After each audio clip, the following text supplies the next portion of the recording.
Hello. Today I want to talk to you about fishing for big browns in the spring. Kind of already talked about different times of year to target big fish. Now I kind of want to break it down even more and we'll start off kind of January and work ourselves up to roughly 60-degree water temp, which is kind of when I see the brown trout streamer bite back off, and it shifts more to usually what coincides with our 60-degree water here in Michigan is a lot of lower clear water, more hatches. Fish kind of make the shift then. More dry fly, night fishing. That's going to be your best chance to catch big ones. But prior to that, we're going to have some really good fishing. Let's start kind of January, February-ish. This is upper Midwest. It'll kind of hold the same out in Montana and most areas. Other than the South, it's kind of where I see it be just a little bit different. It seems like in the South, they come off of the spawn and start feeding right away, and you kind of skip part of this. But up here, we have these long, hard winters. The first window to get a really big fish we've talked about is pre-runoff. Now, what it usually is you usually have water temp in the low 30s still. You're going to end up at the river, water's still at its lowest point of the year, low, clear, cold, no food in the river. That's usually going to be your January till mid-February, whenever it happens to be on that given year. Typically, I find that it's a lot of times it ends up the end of February into the first couple weeks of March. January's a little tough streamer fishing, more of a nymph fishing month, even into mid-February. By the time I get to late February into March, those fish get a little bit more aggressive and will chase streamers, and they'll eat the streamer really well until water gets up and gets dirty. Now, what tends to happen is the water gets high and dirty. Two things. One, there's a lot of food in the river. In addition, the water is very cold. So now we have cold water with a lot of food in it. Now, that becomes an issue because the fish's metabolism is very slow. So what I tend to see is very good fishing up until runoff. When I start getting into the 42, 40, whatever it is, cold, dirty water, below 48-degree water temperature, what I tend to see is that the feeding windows are very brief. There's a lot of food in the environment, so the fish don't need to eat a ton, especially because it's cold water. So they can wake up, eat down. Feeding windows tend to be short. I tend to see them really short sometimes, 15 minutes, 20 minutes, where you move 3 or 4 fish and that's it for the day, maybe a few looks here and there. Cold, dirty water is one of the toughest situations to catch fish in. Usually you want your flies down deep, they're lazy, and your feeding windows are going to be very brief. Now, as you start getting up to 48-degree water, that's going to change. That's when metabolism starts kicking up, especially for the bigger fish. So I kind of take it easy in that cool, cold water unless I see the perfect weather conditions coming in, like a major bottom of the barometer or wind shift. Those are key things to look at in a tough situation, because those little factors will adjust and stimulate that bite.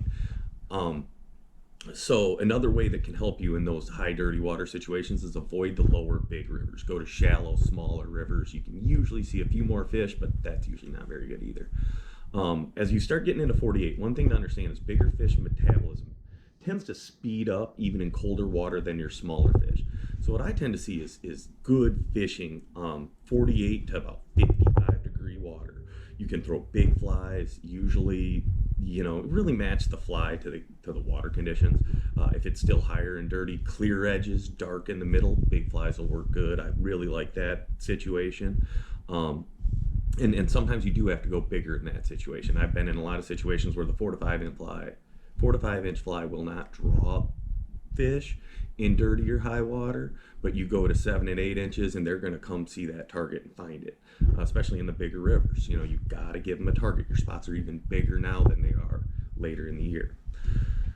Now, I have really good fishing on streamers. A couple things you want to in that window. That's a prime one to look for.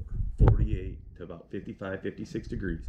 At that point, what I tend to see is a lot more fish rising. When I start seeing all the fish in the river rising, I start seeing our dry fly or our streamer fishing where I'm at kind of back off. Some exceptions of that will be anywhere there's like smolt runs, anywhere you have like steelhead and salmon in the rivers, and now all of a sudden your fish are running back out, your little bait fish are running out. That's where in Michigan we tend to have better streamer fishing in May. Rivers like the Muskegon or the Pure Marquette. Um, that's what I would look for, you know, around that time of year. And you start seeing it. It seems like when the water temp gets over 55, 58, it turns into more small meals more frequently versus a big meal when available.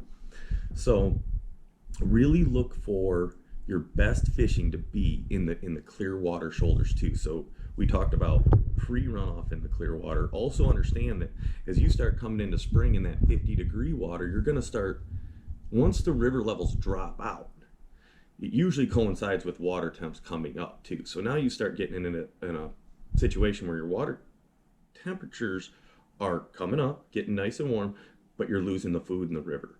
So that's another time to really start looking for it. Look for the next rain. Anytime you have a period of low clear water or clearing low water, less food in it, look for the next bump in water level to be the major jump in the bite.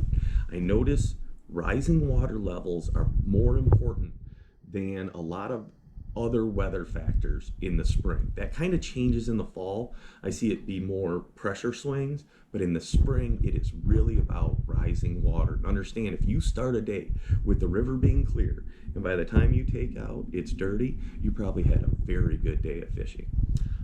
That's probably the biggest thing to look for in the spring. I don't know, shoot me a DM or anything if you got any other questions on this, but that's basically how I approach the spring. I'm going to want to fish hard before the water gets dirty in the cold water. Once the water's dirty and cold, I'm going to take a break till I see the water temps hit about 48 degrees, and then I'm going to go back in and engage and fish those fish pretty hard until I see the dry fly bite kind of overwhelm the streamer bite, and then it's time to back off, and now you're floating lines and night fishing and dry flies. So shoot me a message if there's anything else I can help you out with, but hopefully that helps a little. Thanks.